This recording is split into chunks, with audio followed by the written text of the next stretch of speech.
सोचिए जरा, अगर किसी के साथ उसके ही घर में ऐसी बेइज्जती हो जाए कि देखने वालों तक का दिल दहल जाए, तो वो इंसान किस दर्द से गुजरता होगा। आज की कहानी ठीक उसी मोड़ पर पहुंच चुकी है जहां सब कुछ हद से ज्यादा बढ़ चुका है।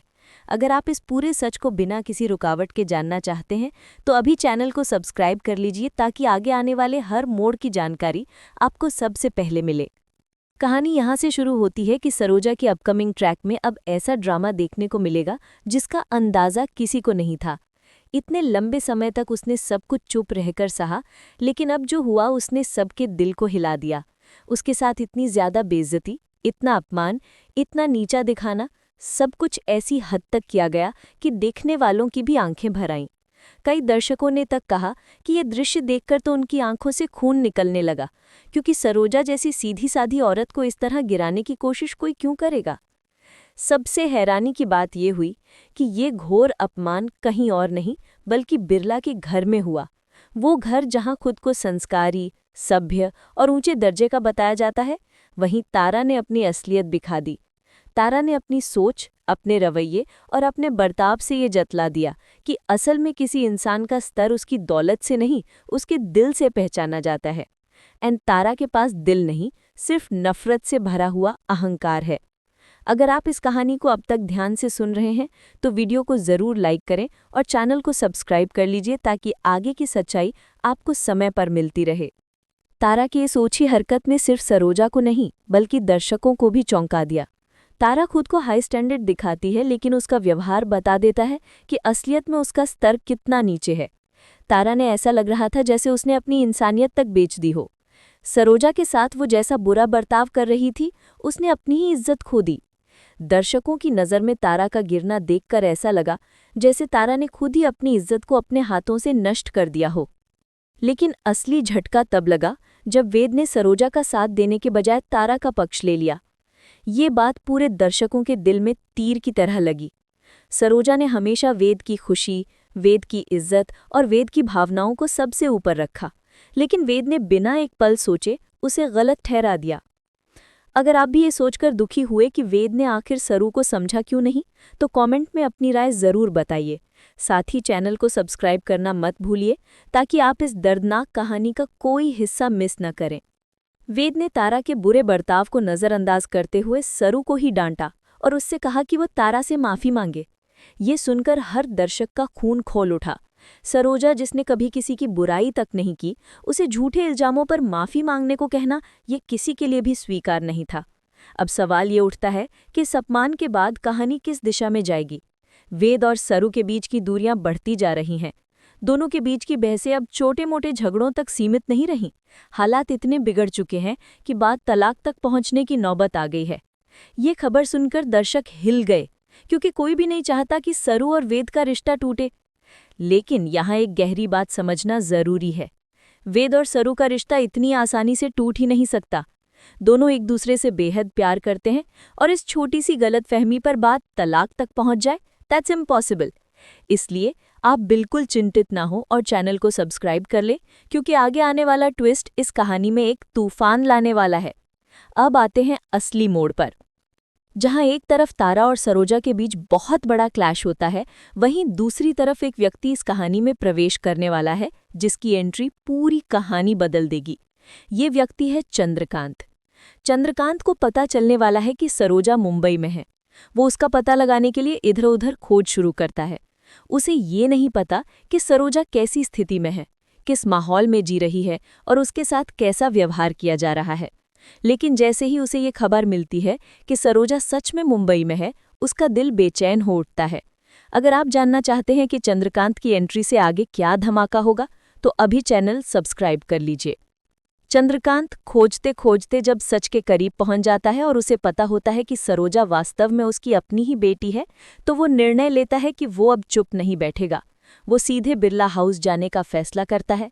अंदर ही अंदर वो गुस्से से भर चुका होता है कि उसकी बेटी के साथ इतना बड़ा अन्याय हुआ, और वो भी बिना वजह के। जब वो बिरला हाउस पहुंचता है तो उसका अंदाज ही कुछ अलग होता है।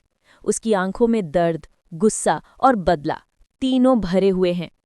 तारा को अभी अंदाजा भी नहीं कि उसकी जिंदगी में क्या तूफान आने वाला है।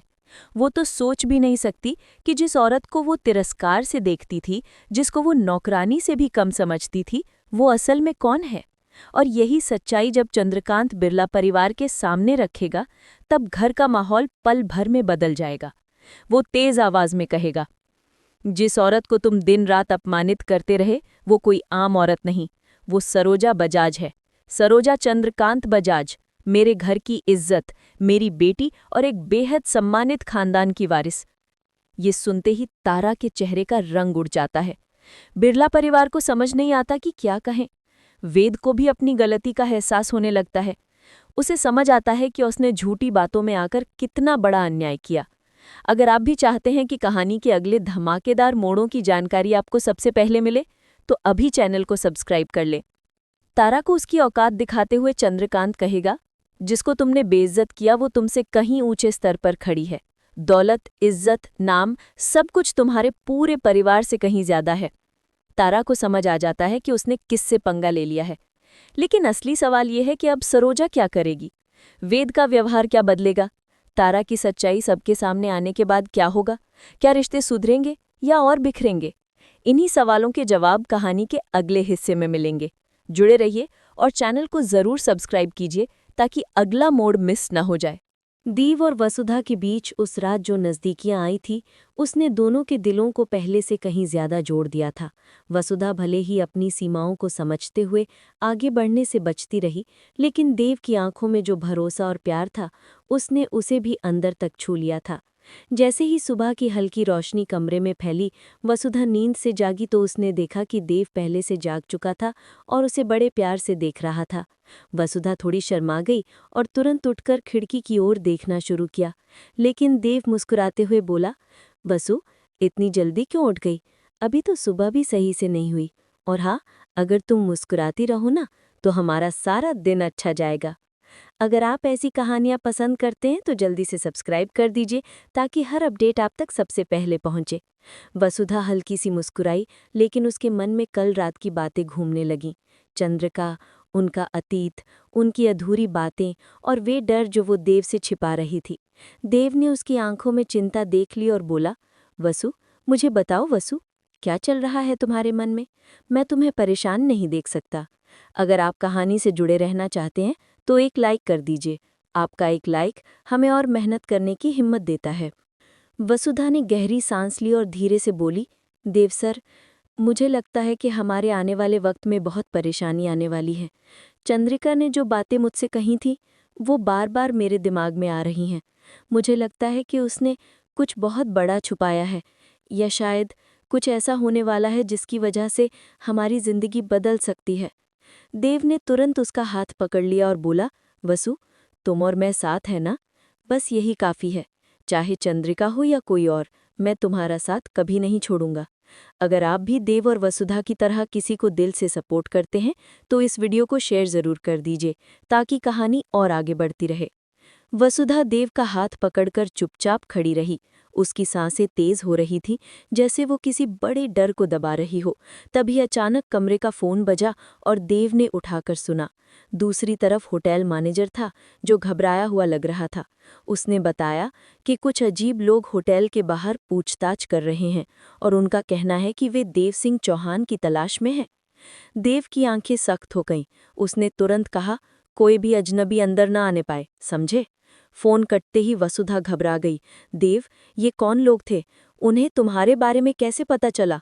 देव ने कहा, शायद किसी ने जानबूझकर ये सब कराया है। मुझे शक है कि चौहान ग्रुप के अंदर ही कोई है जो हमारे खिलाफ चाले चल रहा है। दोस्तों, अगर आप भी जानना चाहते हैं कि यहाँ से कहानी कैसे पलटेगी, तो चैनल को अभी सब्सक्राइब कर दीजिए, वरना आप अगला ट्विस्ट मिस कर देंगे। वसुधा ने देव की तरफ देखा और बोली, देव सर, अगर ये सब कुछ मेरी वजह से हो रहा है, चंद्रिका की बातें, मेरे डर, कहीं ऐसा तो नहीं कि मैं अनजाने में आपके लिए मुसीबत बन रही हूँ? देव ने तुरंत उसकी बात काट दी। वसु, ऐसा कभी मत सोचना। तुम मेरी जिंदगी में आई हूँ, ये किसी वरदान से कम नहीं, और किसी को अगर आपसे समस्या है तो वो मेरी वजह से है, तुम्हारी वजह से नहीं। वसुधा की आंखों में हल्की नमी आ गई। देव ने उसके आंसू पूंछे और बोला, चलो अब तैयार हो जाओ, हमें इससे पहले कि कोई और दिक्कत आए यहाँ से निकलना होगा। वसुधा तैयार होने लगी, लेकिन उसका मन बार बार वापस उसी डर की तरफ जा रहा था। क्या चंद्रिका की चेतावनी सच थी? कुछ ही देर में दोनों होटल से निकलने लगे, लेकिन जैसे ही वे बाहर पहुंचे, कुछ लोग दूर से उनकी वीडियो बना रहे थे, जैसे उन्हें किसी खास सबूत की तलाश हो। देव ने सुरक्षा को इशारा किया और वसुधा को कार में बिठा दिया। कार जैसे ही आगे बढ़ी, वसुधा बोली, देव सर, ये लोग कौन हैं और ये हमारी वीडियो क्यों बना रहे थे? देव ने खिड़की के बाहर देखते हुए धीमे स्वर में कहा, वसु, मुझे लगता है कि कोई हमें बदनाम करने की कोशिश कर रहा है। किसी को ये गलतफहमी फैलानी है कि हमने होटल में कुछ गलत किया है, जबकि ऐसा कुछ नहीं हुआ। लेकिन किसी की चाल हमें अलग नहीं कर सकती।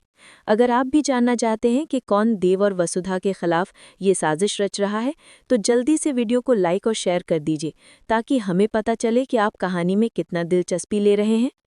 जैसे ही कार चौहान हवेली के बाहर पहुंची, वहां मीडिया पहले से तैनात थी। कैमरे, माइक और तेज आवाजें सब एक ही सवाल करते हुए दौड़ पड़े। देव सर, क्या ये सच है कि आप होटल में किसी प्रोजेक्ट की डील रद्द करवाने गए थे? क्या ये भी सच है कि आप वसुधा जी को छुपाकर लेकर गए थे? क्या आपकी शादी में कोई तनाव चल रहा है? वसुधा अचानक डर गई। उसने कार का दरवाज़ा पकड़ लिया और वहीं रुक गई। देव तुरंत बाहर निकला और सुरक्षा को आदेश दिया कि मीडिया को दूर रखे। वो गुस्से में था, लेकिन उसकी नज़र सिर्फ वसुधा पर थी, जो तनाव में आकर कांपने लगी थी। देव उसके पास गया और बोला, वसु, घबराओ मत, मैं हूं ना, तुम अकेली नहीं हो। लेकिन इस बार वसुधा ने देव का हाथ कसकर पकड़ लिया और बोली, देव सर, ये सब क्यों हो रहा है? आखिर कौन है जो हमें अलग करना चाहता है? देव ने कहा, मैंने पहले ही कहा था, समस्या हमारे बाहर नहीं है, बल्कि हमारे बहुत करीब है, और मुझे शक है कि चंद्रिका इसका हिस्सा है। वसुधा की आंखें डर से फैल गई। देव ने आगे कहा, वसु, हो सकता है उसने तुमसे जो बातें कही थी, वो सिर्फ तुम्हें डराकर हम दोनों को अलग करने की एक चाल हूं। अगर आप कहानी का अगला ट्विस्ट मिस नहीं करना चाहते, तो अभी सब्सक्राइब कर लीजिए। आपकी सपोर्ट से ये कहानी और भी रोमांचक बनेगी। देव और वसुधा हवेली के अंदर गए, लेकिन माहौल पहले ही बदल चुका था। बड़े बड़े बिजनेस के दांव, घर के अंदरूनी तनाव, रिश्तों की रियासत, सब कुछ हवा में तैर रहा था। देव के पिता बैठक में बैठे थे, गुस्से में, जैसे वो किसी बड़े फैसले की तैयारी कर रहे हों। देव ने वसुधा को धीरे से पीछे रहने का इशारा किया। उसने कहा, पिताजी, आप सुबह सुबह ऐसे क्यों बुला रहे थे?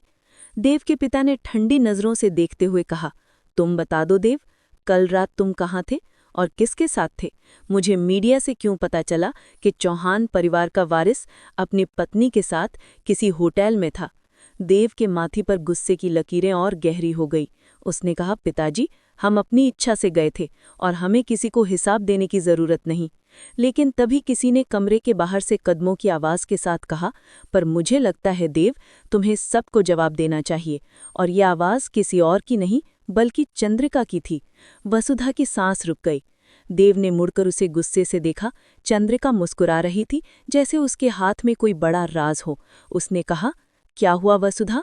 मैंने कहा था ना कि तुम्हारा और देव का रिश्ता तब तक पूरा नहीं होगा जब तक मैं नहीं चाहूंगी। अगर आप समझना चाहते हैं कि चंद्रिका ने ऐसी कौन सी चाल चली है जिससे देव और वसुधा का रिश्ता खतरे में आ गया है, तो जल्दी से एक लाइक कर दीजिए और चैनल को सब्सक्राइब कर लीजिए।